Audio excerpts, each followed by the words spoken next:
Molo Sanbonani, hello, how's it, shalom. Welcome to another episode of the Big Daddy Liberty Show Vlogs edition. I'm out and about, so you'll have to excuse any ambient noise that you're hearing. But I thought I should have a quick chat about this particular issue because boy, oh boy, is it not just a further sign, unfortunately, of the decay, the ongoing decay of business, the business environment in this country. Before I do any of that, let me just try and fix my camera positioning here. And again, let me apologize once again for any ambient noise that you might be hearing. I am out and about. Welcome to it. This is vlog 136. If memory serves me right, welcome to it. We're going to be brief because there is a conversation to be had here and two questions that I want us to chew on. Number one, is this country still a country where you can do business? Are we still a country where people can actually trade, create income, create jobs, and actually grow the economy? That's the question I think that we're facing at the moment that I want us to prosecute in this particular instance. Why?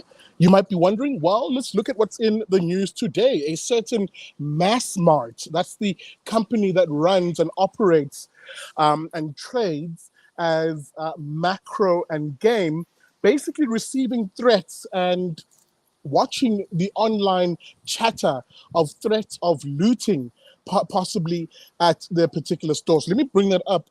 It's in the current media stream at the moment. Let me just see if my software here behaves. There we go. That should be okay. I think that's legible.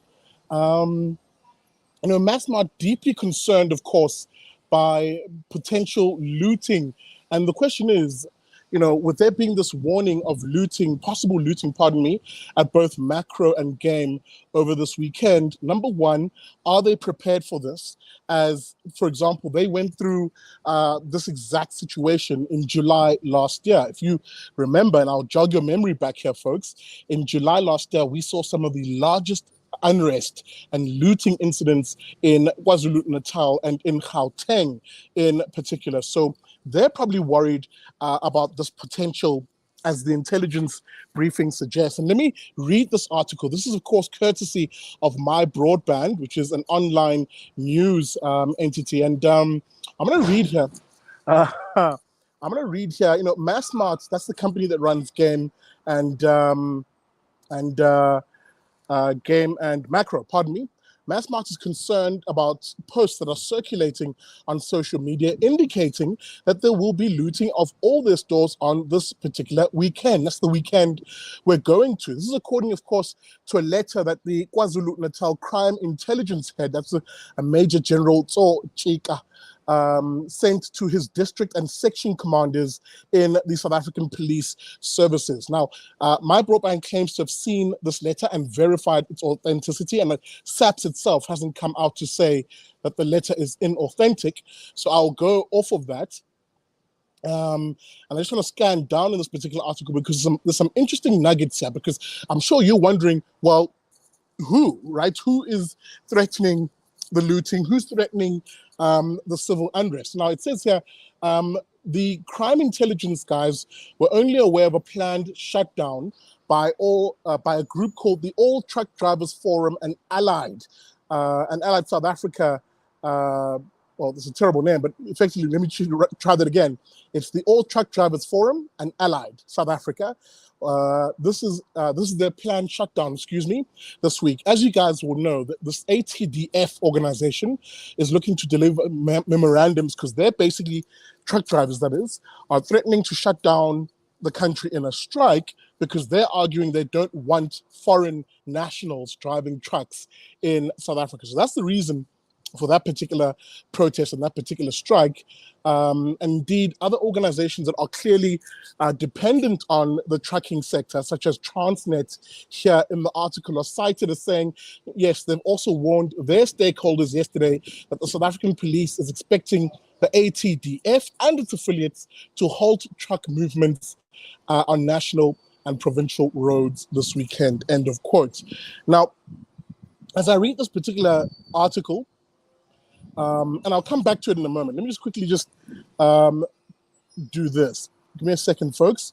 I'm just doing this on the road, but I'll come back to that article in a moment because, there's a conversation to be had here around questioning whether South Africa is a business-friendly environment or not.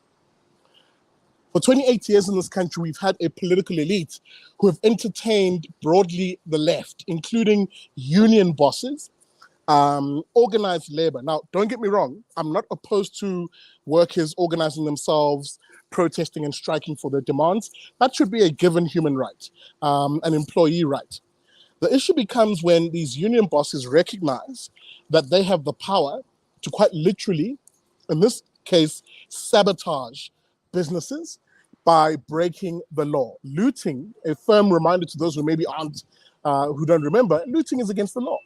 You're breaking the law. You're violating someone else's right to property and their property rights, or a business's right. It might not be a somebody, but a business's right to property. And in this instance, it begs the question, who is planning this? And more interestingly, with the South African police services issuing these communiques amongst themselves, are they and will they be on top of it if it does happen? That's the question I think that matters amongst all else. I don't really care what Massmart does. I don't care what Makro does. I don't care what Game does. The question is, are the country's law enforcement agencies actually up to it when the doo-doo hits the fan? Because we know what happened last year. They simply weren't. In fact, in most cases, they simply disappeared. They simply disappeared. And it was up to you, ordinary community members, to fend for yourselves. I'm sure a lot of you remember those particular scenes. I'm sure a lot of you particularly remember those scenes. Maybe you were someone who manned a community gate because law enforcement had simply collapsed in this country. So will we see this looting is a question I think we should be asking, but really the more important question is, are the law enforcement agencies in this country ready? Will we see arrests? Will we see the enforcement of law and order? Why is it that law enforcement in this country is very efficient when it comes to enforcing these asinine lockdown rules, such as wearing masks and social distancing and all that bullshit? Why are they efficient at that nonsense, but they're not efficient at enforcing the law on more serious crimes? This is the question South Africans need to start asking themselves as we face the we face the prospect of another round of rioting this weekend, if we're to believe, of course, what the intelligence community is saying.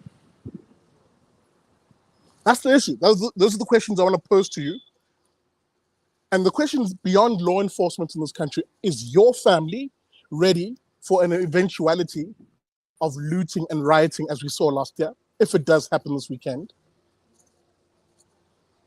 Are you ready is another question that needs to be asked. So that's it, folks. I just had to share that with you because it really disturbed me. It really disturbed me that we've become that country now where almost like forecasting the weather, we might be forecasting looting. It's going to be partly cloudy with a chance of looting and absolute mayhem. That seems to be the country we live in now.